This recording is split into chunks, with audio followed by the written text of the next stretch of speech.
Hello, and welcome back to Acting Like an Actor. I'm your host, Sophie Jordan Collins, and today we are joined by the lovely Liz Mina. Liz is an actress, comedian, and content creator based in Los Angeles. You can spot her in films such as Thelma and Weezy and shows such as Holding Tight. She also voices Emma in the podcast series Who Killed Alaska. We chat about how to start doing stand-up, using TikTok as an actor, and how to stop caring what others think. Here's the lovely Liz Mina. Hello, everybody, and welcome to Acting Like an Actor. Today, we are here with the lovely Liz Mina. Hi. And so, Liz, how did you get here? Oh my God. So I'm from here. I'm from LA. And I was actually telling somebody the other day, it's impossible to be from LA and not have at least tried acting once. Like, you could talk to any, finance guy, any banker, and they will tell you that they did the school play when they were 5. All of us try it at least once. Some of us lose the love for it, and for some of us, we never ever, quote unquote, grow out of it. I never ever grew out of it. It's something I've been doing since I was 5 years old, and I genuinely cannot imagine my life without it. So, when you say you're doing it your whole life, were you doing theater? Were you doing film stuff when you were younger? What was that like? So I had such a brief, I want to say it was maybe a year or two of my life where I did try to pursue it professionally as a child actor, something that my dad was helping me out with a lot. And I can't even remember why we stopped. It might have been me. It was around when I was maybe between the ages of 7 and 9. And maybe I was the one who decided I wanted to stop, or maybe it was my parents. I don't even remember. But I had a brief period of auditioning for commercials and shorts and things like that as a kid. And when I stopped doing that, it was mostly school theater. And then I ended up going to college for film. And then after that is when I started pursuing it fully professionally as an adult. Okay, so in college, was your major film, or was it something more specific? So it was called television, radio, and film at Syracuse University. Okay, yeah. Cool. Where's Syracuse University? Upstate New York. So did you move there to go to college? Were you living on campus? Yeah, I was living on campus for 3.5 years. Okay. Yeah, and I did TRF it was all behind the scenes. So I actually didn't do any acting in college besides one play that I did there. Okay, and was that on purpose? Did you know you wanted to be an actor, or did you think you wanted to do something behind the camera? So I was curious about behind the camera roles. I had never really tried it before, but specifically the reason why I wanted to do something that was actually not related to acting, being in front of the camera, was I feel like acting programs at universities can be kind of a bubble. Especially at Syracuse, the acting building is literally a 10-minute bus ride off campus. It's the only building off of campus because that's where the stage is. And the acting students all just sort of hung out with each other and they did their own thing. And I feel like as an actor, it's important to not have that be your life. It can't all be acting. Your friends cannot all be actors. You need to learn about different people, different life experiences. So that's why I wanted to do film specifically. Because in my head, I was like, well, I can just take acting classes after I graduate in LA, where Hollywood is, A lot of college theater programs are also not great, I feel like. You almost can learn more in just regular acting classes as opposed to dropping all that money. Yeah, I didn't if I had wanted to be an acting major, I definitely would have applied to a completely different set of schools. I never auditioned for anything. It was all just I was applying to film programs. But it's hard. I feel like so much of acting is about finding the right teacher. And in college, when you kind of don't get to pick your teacher, I don't really know how that works. Were you in acting school? I dropped out of acting college, Okay. for that reason, because Yeah. I felt like I wasn't learning a lot of quality stuff. And I feel like at most universities, unless you're going to NYU or Juilliard, a lot of the university teachers are just people who went to that university maybe have a co-star or guest star under their belt, but you're not even usually learning from working actors. It's just people who graduated the theater program at that college, and it's and like you said, it is about finding the right acting teacher. And I also believe in taking classes from many teachers and just picking out what works for you. Yeah, completely. But yeah, so were you doing any acting at all, just casually or on the side in while you were in college, or no? I did one school play. I don't Okay. even, at this point, I don't even remember what the play was. It was an older play, probably from like the 70s, maybe. And I did that just for fun, and it was so fun. Definitely confirmed that, I still want to be an actor, because at that point I hadn't done it for so long. Mm-hmm. So I'm really glad I got to do that. And then after that, I really started pursuing it. I did my last semester. We have like a study abroad for the film program in LA. So I moved back here, and actually during my last semester of college, that's when I met you at our acting school, our old acting school, and that's when I started pursuing it professionally right before I graduated. Okay, so you were still in college. I was wondering, during COVID. What year did you graduate? So I got lucky. I graduated December 2019, one semester Okay. early. I was supposed to graduate Wow. in spring of 2020. Okay. Yeah. Crazy. So you moved back to LA. hmm Did you have an agent still, or what was that process like? So I actually didn't get my first theatrical agent until maybe, I think it was a year ago. It's almost a year at this point. Oh, wow. When Okay. I first started 3 years ago, almost four. Mm-hmm. It was all me self submitting on Actors Access, Backstage, and casting networks. And my first agent in general was a commercial agent.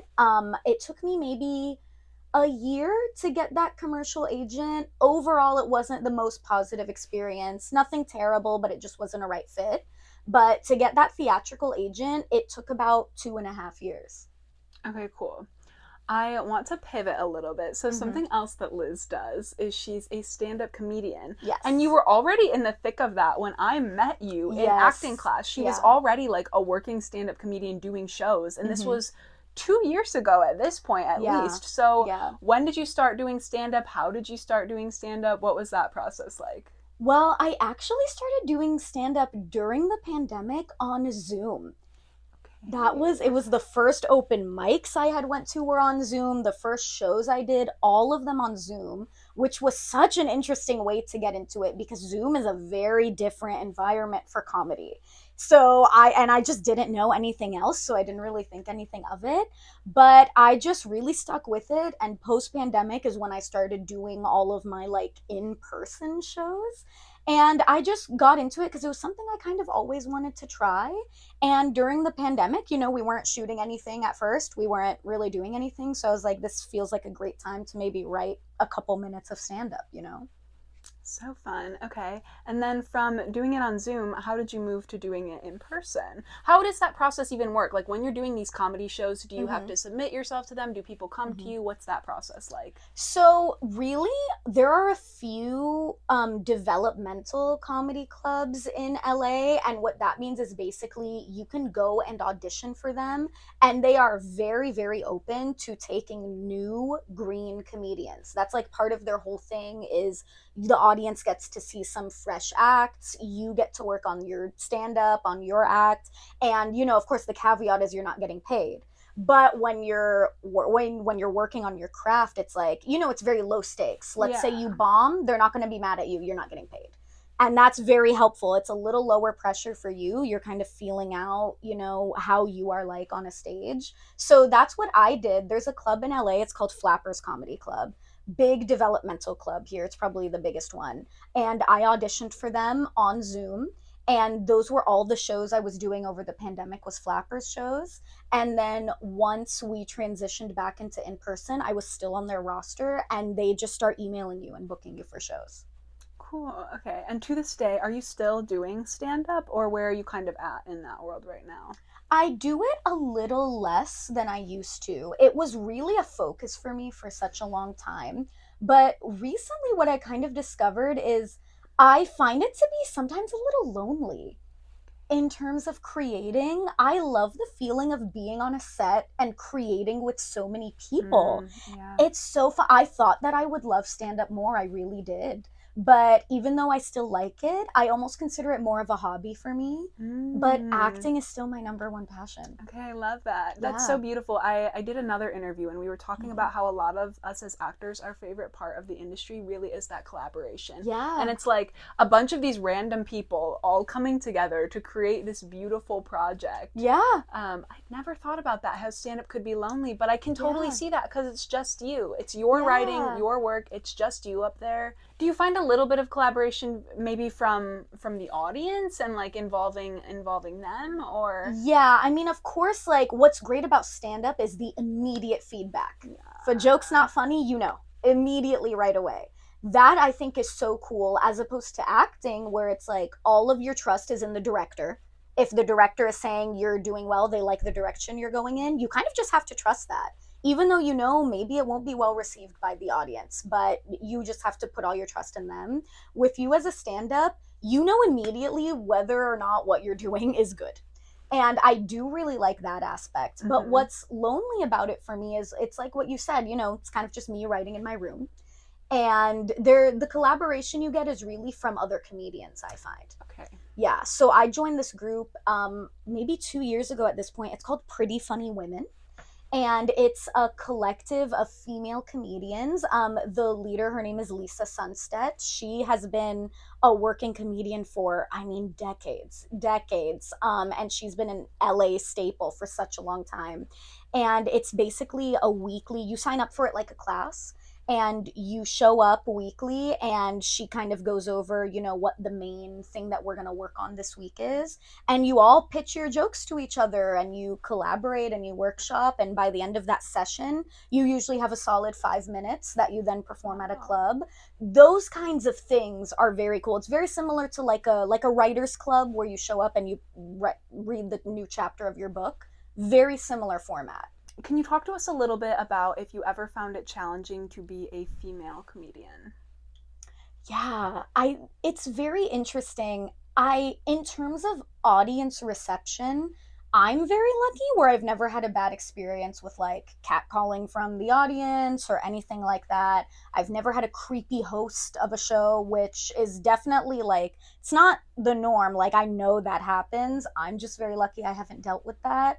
Really, the biggest trouble that I have is like often being the only female comedian on a lineup, of course.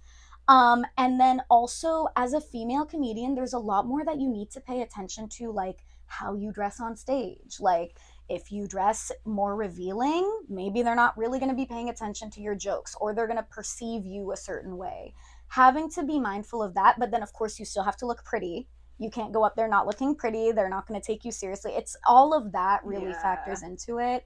That's, I think, where the struggle comes from. Do you find that doing stand-up has helped your acting? And if so, how?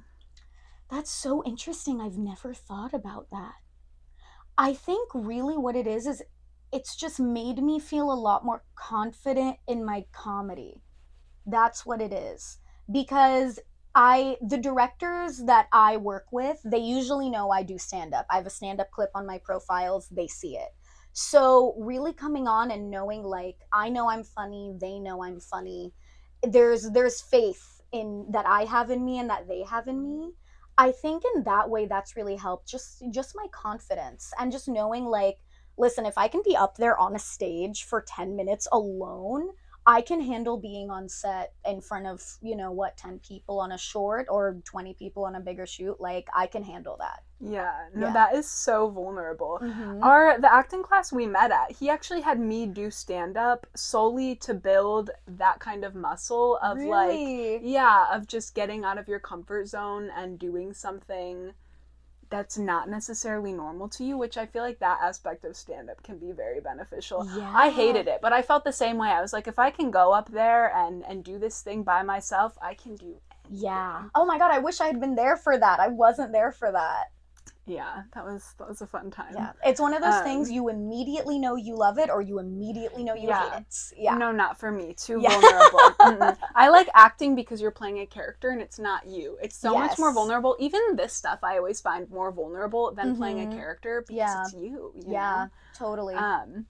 So I'm curious, people, they know you do stand up, they know you're funny. Do you feel like that has held you back from dramatic roles? Or I'm curious, like, so when you were younger and you were doing acting, were you always leaning more towards comedy, or did that happen later in life? I think when I was younger, I want to say there was a good mix because I think when you're younger, you know, people just kind of want to see what you can do.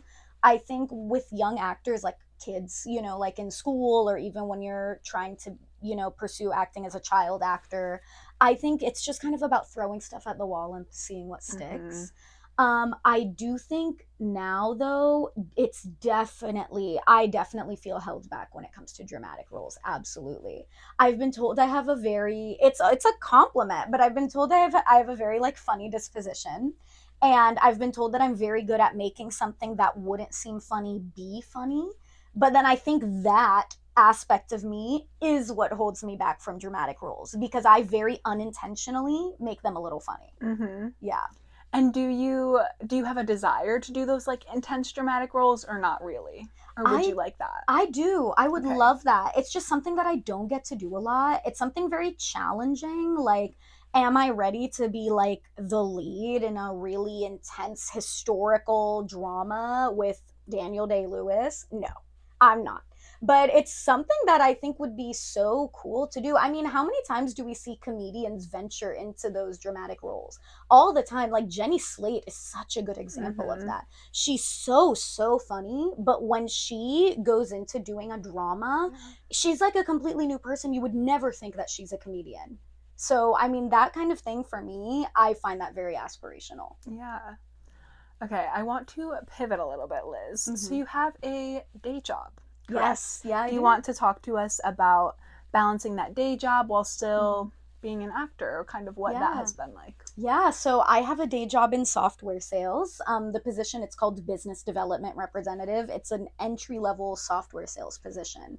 And I've been doing it for a year. And I actually went to that job from retail, from like a very traditional actor day job as a store manager.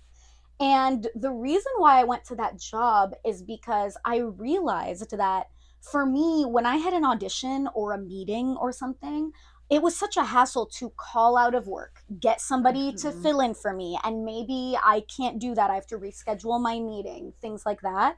Whereas my friends who had corporate jobs who worked from home were like at Target in the middle of the day or they were taking a nap on the couch. I was like, clearly this is more flexible. So I started applying to a ton of corporate jobs. And ever since I became a BDR, like I have more time to work on my auditions. I can take meetings whenever I want. Like I just have more time to even relax, like to prep for my auditions. Like it's been such a great pivot for me. So now when I meet actors who are looking for a day job, I'm like, look into work from home jobs because not only that, but you're going to be getting paid so much better, you know? Yeah. So is it a full-time like salary position, or what does that look like? It Yeah, is. full Okay. time salary position. But when you're working from home, nobody's really on you. It's not like you're in an office where your boss is coming in to check on you. Like when I get on an audition, if it's a quick turnaround, I can stop working for a bit, work on the audition, and then come back, finish my day, as opposed to like if I was at the store and I got in an audition, I wouldn't get home until 7 p.m., would have to shoot all night because I have to be up at 7 for work the next day. With corporate work from home jobs, it's just so much more flexible. Do you find it less draining as well? Because I feel like when you're working in retail, you're on your feet all day and you have to make that drive and all the Yeah. things. Is Yeah. it less draining being at home? Definitely less draining, especially physically. I mean, it's like you're right, you're on your feet all day. You're working weekends and holidays, which is such a bummer. Like at home, I'm sitting, I have my AC, I have the computer, like it's just so much more relaxing. So that like because you know, we all know that feeling of like you just worked like an 8 hour shift, like standing on your feet, and then you get sent an audition and it's due tomorrow morning. And now you have to go home and stand up even more, set up the lights. It's so exhausting. Yeah. Now I don't have that. And now I feel so much more joy in taking time with my auditions because I'm just so much more well rested. Yeah. Okay, so something you recently did, I believe it said 2021, you wrote and executive produced a short called Bikini Body. Yes, I did. Do you want to talk to us a little bit about what that process was like? Yeah, I mean, what an insane, intense process it is to produce even a short film. This film is like less than 10 minutes, and it is the hardest thing I've ever done in my life. Wow. It's still not finished. It's been 2 years. It was so rewarding and so fun, but easily the most stressful experience of my life. Like, I'm definitely not ready to do the next one yet. Really, what it is it was the actual writing part was very fun for me. Writing the screenplay was very fun. What was stressful is just really like, being the producing aspect of it. You have to find your locations and budgets. I mean, things start adding up very, very quickly. You have to think on your feet, think about how you can cut costs, making sure everything goes smoothly on the day. So, Bikini Body, just very briefly, it's really about my experience with disordered eating.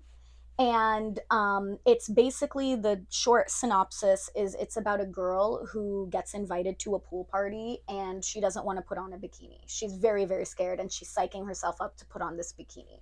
And because it was a pool party, it's an outdoor shoot. I shot it at my parents' house. It was October. The shoot got a little delayed because of SAG contract things. And I we showed up. The weather had been perfect that week. We show up 6 a.m. to my parents' house. It's raining. It's fully drizzling. It's gloomy. It could not pass for summer in your wildest dreams. It was cold. We all had to be in bathing suits. I mean, I even just felt so bad for my extras. Like, it was so terrible. And dealing with that kind of stuff as a producer, physically sickening. I mean, really makes your stomach turn because you're so nervous. You have all of this pressure on you. But then at the end of the day, when we wrapped, I was like, that was awesome. That was so fun. Like, and I would do it again. I'm just not ready yet. But overall, a very rewarding experience. And I would recommend every actor just try it at least once. Doesn't have to be high budget, doesn't have to be a huge thing. You could do it with your phone. Yeah. Did you act in the short as well? I was the lead in the short. Okay, so you wrote it, you were the lead in it, and you produced it. Yeah, I don't know why I did that. I don't know why I did that. I was smart enough not to direct it. I did not direct it. I have a friend named Caroline McGuire. She is extremely talented. I had seen I want to say she wrote and directed a web series with one of our other friends from college. I had seen a few episodes and I was like, wow, this is really well directed. So I at the time I hadn't talked to her in so long, and I just messaged her. I was like, I wrote this. Would you be interested in directing it? And she did, and I'm very glad that I did not direct that project. I don't think I'm a strong enough actually actor yet to direct myself. I think that's very challenging. I didn't want to get ahead of myself. Yeah. Yeah. It truly blows my mind when people direct and act in something. Yeah. I don't even know how you do. Plus, that's like such a big task switch to me, from going behind the camera and seeing this shot to then being in front of it. But people do it. Hats off to them. Producing and acting and writing, though, that's a lot. That's awesome, though. And I'm sure that was so rewarding to see the. Where is it at right now in terms of post? Is it being edited or what? So we have the rough cut done. Okay. Right now, what we need to do is there's a few little green screen effects that we have to do, and then sound mixing and music, and then it's done. Okay, so almost. That's really exciting. Yeah, I mean, luckily, the reason why it's not done yet is because the editor is, remember Devin Brochu? Yeah. He's editing it. Oh, cool. And he keeps booking. So great reason for it not to be done. And then, we both see our families. So all good stuff, good life things happening. And that's the reason why it's not done. Okay, yet. Good. Yeah. There's no huge error that needs to be solved or anything. No. Luckily, it's because there are great professional developments. Yeah, that's good. I want to make another little pivot. So we all know this cool thing called TikTok has popped up over the last couple of years. And Liz didn't dabble in it right when it came out, but very recently, as of this year, I think you started using TikTok, and her growth has been quite exponential, if you ask me. So do you want to chat with us a little bit about what that's been like? Yeah, I mean, it's something I resisted for so long. But as actors, the first thing that an agent or manager asks you is, how many followers do you have? I hate that it's the first question. I wish it was more about the acting and the training, but that's just the industry right now. They care and it matters. And I just got so sick of saying I have basically none. I just really decided it was time for me to do something about it. And as opposed to just complaining like, oh, it shouldn't be about social media, blah, blah, blah, I was like, let me just actually give this a shot and see what can come of it. And I started making videos. I think it was end of 2022, maybe in October. But I didn't start taking it seriously until January or February of this year, 2023. And I find it so rewarding. It's so fun. I never ever expected to love it this much. I talk about dating and relationships, and I also do some vlogs as well. And I cannot imagine my life without it now. Yeah, it's so fun. Her videos are so good. Her dating advice is so great. Thank but you. She also does these very cute, like, working actor day in the lives as well. We'll definitely link her TikTok below. But I'm curious, do you have any advice for any actors who maybe want to start using social media? Do you have advice about how to go about that, how to make it not so daunting, anything like that? Yeah. So what's great for us is we already have the skill set that we need to be successful in social media. We're comfortable in front of the camera. We're usually very well-spoken people. We have very strong ideas. We're very creative. Really, what you need to do with social media is you need to adopt the same attitude that you have around acting and just apply it to social media. So the same way that we hear from all of our teachers and acting coaches is acting is a business and the business is you and your talent. Same thing with social media. As soon as you decide you want to start, you literally, if you have 0 followers, you immediately need to start treating it as a business. And you need to be professional about it and market yourself the same way you market your acting materials. So my advice would be, it's the same advice you hear with social media. If you decide you want to start today. But it's true. Start right now, post a video. And the reason why I say that is not just so you can already get started growing followers, but it's because your first maybe 100 videos are going to be bad. They're going to be bad. You don't know anything about what you're doing. And the sooner you can learn how to be better and make better content, the sooner you're going to really see those results and see those numbers grow. Yeah, I think that's great advice. I always tell people too, no business, no creative endeavor is ever going to be perfect when you launch it. So you might as well just launch it and revise as you go, because you can try to think through every problem. You're not going to think through all the problems. You need to just launch it. Problems are going to come up and then fix it and resolve it. I'm curious too, how long did it take for you to start seeing growth, would you say? Was it a very rapid thing, or did it take a minute of you kind of figuring out what worked, things like that? Yeah, it definitely took, I would say, to get my first 1,000 followers, it maybe took like 4 or 5 months of very consistent posting, 12 times a week, twice a day, Monday to Friday, once a day, Saturday, Sunday. Okay. And a big part of that was really figuring out my niche. That kind of takes a while. When I first started, I thought my videos were going to be about makeup and fashion. And totally different than what I do. I thought I was going to be a makeup girl doing tutorials and fashion hauls and things like that. And then in January, I made one video called like my dating resolutions. And I was like, these are all the things I'm not going to do with dating in 2023. And that blew up. It got like 100,000 views. And I was like, oh, maybe dating is my thing. And then I was like, let me just try making some more videos. And I just made some dating tip videos. All of those were blowing up. Meanwhile, my makeup and fashion videos just weren't doing that well. So I just made a complete pivot. I was like, oh, I'm a dating creator now.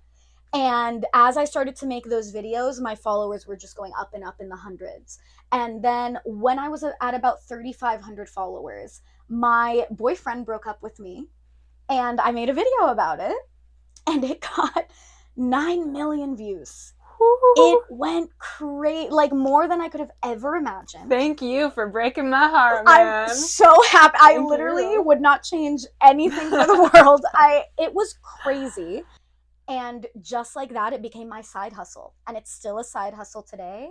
And I've just seen so much growth since then. Like, it's something that I'm making some money from, and it's something I can really see just growing and growing. And I have not looked back since. Did you do anything different on that one video than your other videos? Like, was there a certain hashtag you did or anything like that? Or do you genuinely just think it was you were being authentic and the algorithm just pushed it? I think it was honestly because I was very unfiltered. I think that's what it was, because Not that I'm fake in all of my other videos, but I try to keep it positive. I try to keep it light. I try to hide a lot of negative opinions. With that video, it was no filter, no holds barred. This is how I feel, and it sucks. And I think that raw authenticity, it just got so much engagement that it just started blowing up outside of my circle of followers. And I think also something about that video was it was a little controversial. People had strong opinions about it. And really, what lets you grow on social media is that engagement. So people start fighting each other in the comments. And at this point, it's not even about me anymore. It's about what these people who are seeing this video think about it. I think that's what it was. It was allowing myself to be a little controversial and not hiding anything, not feeling like I need to hide under this layer of positivity and not making anyone upset. Yeah, being authentic. I find it so funny too that it's your dating stuff that took off, where it's just like you chatting to the camera. And you thought it was going to be these like curated fashion makeup videos, but what the audience really wanted was just Liz, just you being authentic. And I love that. I think we're craving that authenticity on social media these days. So. I think so too. I think people are a little fed up with the super filtered IG models. Like, it's all about New York Fashion Week. It's all about like the gifts that Chanel sent you, or like the PR stuff. Like, you know, I like that stuff. I watch that stuff. It can't be everything. It can't be everything you see. Okay, so I'm curious. I think social media can be kind of a controversial thing for actors. Liz, do you hear that? Yeah. It's time for Mixed Feelings Minute. For this Mixed Feelings Minute, I want us to talk about social media. Because I think that sometimes people are like, no, you can't have a social media following and be a serious actor. And I want to hear your take on that as somebody who's especially really recently growing on social media. How do you feel? I think that's all fake. That's not true. You absolutely can and should have a serious social media following as an actor. And to be honest, I think that a lot of the hate that people who do social media get, it's really more about hating women. I think people, when they think about being an influencer, they think about women. And the reason why maybe social media influencers aren't taken as seriously when it comes to acting is because it's a lot of women. There are so many actors who are men who try to make it as fitness influencers, as even acting influencers, like, you know, things like that, like cars and travel and things like that. Nobody ever tells them, like, oh, you can't be an actor, but also, you know, film yourself doing push-ups and putting it on Instagram.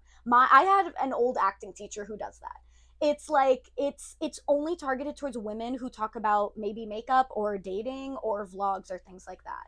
It's just not true. And I think nowadays, like, not to get too much into the parasocial relationship stuff, but it can be cool to see the authentic sides of celebrity and actors. And like, I think that can be a huge asset to you as an actor, is having people know a little bit about you. It can also come back to bite you in the ass. Let's say you post something that is, you know, flawed, that's offensive, like some of your old views from years ago. That's when it comes back to bite you. But if you're smart about it and you're posting things that are authentic to you, like, I can't see how that should make anybody take you any less seriously. I think that take is so rooted in sexism. I think social media is beneficial as long as you're being authentic and showing your personality. I think that's what it comes down to. I think when you're doing something just to go viral, I think that's when it gets a little like, and then usually it doesn't go viral because we can kind of see through that. So I think as an actor, if you're just doing stuff because you want to go viral or be famous, I think if you're posting content that's true to you, that shows your personality, how would that harm your career? It should only benefit your career. And anybody who's making comments about it is not even worth your time. So, and you can always, there are a lot of actors, like I think I read an interview with Io Adebri, who mentioned that she very recently deleted her Twitter. She is a comedian turned extremely successful actress who, it's kind of like what we were talking about. She broke into a lot of the drama and she is just elevated on another level. And she did an interview where she was like, you know what, this stuff that I was doing before the social media was cool for me, but now I think it would benefit my acting if people knew a little less about me. And so she deleted her stuff. I think that's great. You know, it doesn't have to be there forever. If you eventually get to a level where you want to be a little more mysterious, delete it. Like, people will understand why. It's just a move. Just like having social media is a move, not having it in the future when you've made it can also be a move. That is such a good point. I want to back that up. I think yes, especially when you're a working actor, still getting your name out there and building credits, it's even more important to utilize social media. But you're right, once you get to a certain point, it's like it's not as important how many followers you have. Yeah. Although I will say, and I'll insert this clip in here, I saw a interview on Variety between Elle Fanning and Jenna Ortega, and Elle Fanning was describing how she lost a role once because she didn't have enough Instagram followers. And I was like, oh my god, if having a following matters for celebrities like Elle Fanning, how much more does it matter for us? Because but I didn't get a part once for something big. Okay. Because, and hey, it might not have just been this reason, but this was the feedback that I heard, was because I didn't have enough Instagram followers at the time. Yeah, you can hate on. You can be like, oh, it's so dumb, like, I'm not going to have a following, whatever, but it does matter, so you might as well just suck it up and adapt, because you can sit there and complain about it, or you can do what you did, start posting authentically, having a positive mindset about it, and watch what happens from there. I think, too, as actors, we like to create, we like to be in front of the camera. Why wouldn't you utilize social media and make it fun for yourself? Yeah, like, I mean, I feel so stupid. I complained about it for years. For years, I would be like, this is so stupid. It should just be about my acting. Like, why does it matter? And like, technically that's true. It should just be about your acting. Yeah. The reality is it's not. And my biggest regret with social media is honestly just not starting it sooner. I really like, with how much fun I'm having now, I'm just really thinking like, damn, what would have happened? Where would I be now if I had started 2 years ago? When TikTok first came out. Like, it's a shame, it's lost time, but I'm just happy I got in now and I'm not wasting time anymore. Yeah, no, that's awesome. It's also so important as an actor too to have other creative outlets like outside of acting, and that's such a fun little thing. It's like content creation is a beautiful way to have fun creatively. Yeah, it is. And what's so interesting is that it really does put your name out there as an actor, even just with like fans. Like my friend messaged me and he was like, why is your IMDb ranking so high? And he had texted me like a screenshot and I was in like the top maybe like 100,000 or something. And I was like, that's so weird. I don't know. And I have my link tree in my TikTok bio. I went to Linktree and I was like, oh my God, hundreds of people are clicking on my IMDb right now. It's really just so good for getting your name out there. And my followers will be like, what can I see you in? Like, keep us posted. Like, I even got recognized. I'm on an audio drama called Who Killed Alaska. I had somebody in my TikTok comments the other day being like, wait, do you play Emma in Who Killed Alaska? And I was like, yeah, I do. Like, it all comes together. What are some things that you do to take care of yourself? Because as an actor, we are businesses, and then also as a social media creator, it's the same thing where you're constantly putting yourself out there. So what are some things you do to fill your cup up? I mean, the hardest thing that I really try to do is putting my phone down sometimes. Sometimes you really have to. Like, I just have such a bad habit of like checking my notifications too much, or of even just scrolling for entertainment, things like that. It really helps to just put it away. I also love going to the movies by myself. Okay. I love it. I do it like once a week. It's so energizing, obviously, to see a great film, but also to just kind of like, you know, I have nothing better to do. I don't have any plans. How about instead of sitting at home on my phone, I throw on some leggings and a sweater and go see a movie and have like a little night out by myself. I love doing that. Yeah. And I mean, besides that, food. I love food, cooking, and also just going out to eat with a friend. Like, that really fills me up. That makes me so, so happy to do that.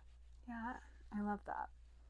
And then I have one more question for you before our Fast Frisky 5. Okay. If you could give any advice to young Liz, let's say right after you graduated college and we're moving back here to kind of pursue acting, what is something you would tell her to prepare her for the last 3 years? I would say don't worry so much about being cringe. Don't worry about being cringe. I really wish it's something that I so struggle with so much, is like how I come off to other people.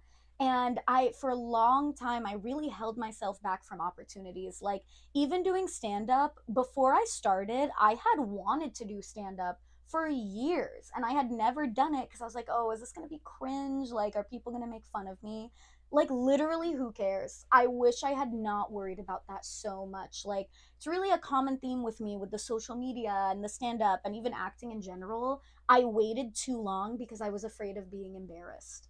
And really, it's never been a problem. All those people who I thought were going to make fun of me have been nothing but supportive, and they always show up for me. I've never, ever had a negative experience of somebody I know and love being like, this was embarrassing. I can't believe you're doing this. It just doesn't happen as much as you think it does. It doesn't. And also, like, just as focused as we are on ourselves, everybody's like that. They're so much more focused on themselves. Even if they do think it's cringe, they think that for about 5 seconds and then they move on to the next. Yeah. And yeah, like you said, it's so funny. You'll find when you create this stuff, usually people are supportive, especially the people that matter. So, Oh, yeah. Yeah. Okay, are you ready for our Fast Frisky 5? Let's do it. All right. Favorite quote? Oh my God. My favorite quote is, oh my God. It's something I was just thinking about with Anna Kendrick. It's related to dating. She said, never date the guy who takes his hands off the steering wheel. Oh, love that. Yeah. Okay. Question number 2. Something in LA not a lot of people know about. Oh. A place in LA. I think, okay, I've been telling this to so many people. Not enough people know about Edda in Culver City. Never heard of it. It's a restaurant that's originally from Chicago, but it's an Italian restaurant. It came to LA maybe in the last like 5 years. Delicious. It's the best restaurant in LA. Every friend I've taken there has been like, I'm obsessed with this. It's my favorite restaurant in LA. Love. Okay. Yeah. Question number 3. What's your favorite line in a movie? You kind of just gave one, but... Oh, no, I have another. I have such another good one. It's, sorry, my Prada's at the cleaners, along with my hoodie and my you flip-flops, you pretentious bag. I love it. She acted it out for us, too. That was beautiful. Question number 4. Pickles, yay or nay? Oh, yay. Okay. Yay. Love. That's the right answer. And question number 5. A recent obsession of yours. Product, food, anything. Ooh, a recent obsession has been... it's what I'm wearing, satin skirts. Okay. I've been obsessed with the maxi skirt trend. I have maybe like 5, and they're all I wear. Love. They're cute. They're comfy. Yeah, they're stretchy. Yeah. All right, Liz, anything you want to leave our Acting Like an Actor podcast friends with? I just hope you have a really great time in this season of your life. Like, don't feel jealous. You're going to have a lot of friends who are experiencing more success than you in the current moment, but like, don't feel jealous. That's not a productive emotion to get out of that. Cheer them on when they get a booking, when they maybe get to quit their day job because they're having so much success. Typically, if that kind of thing is happening to the people around you, it means that you're on the right track and you'll probably get the same thing soon. Yeah, somebody's win is not your loss. Yes. So, if the people around you are winning, your time's coming. Yeah. You only want everything in divine timing. You don't want to rush. You don't want to rush your wins. Yes. So, no, that's great advice. Yeah. All right. Thank you so much for listening, y'all. We'll see you next time. Thank you.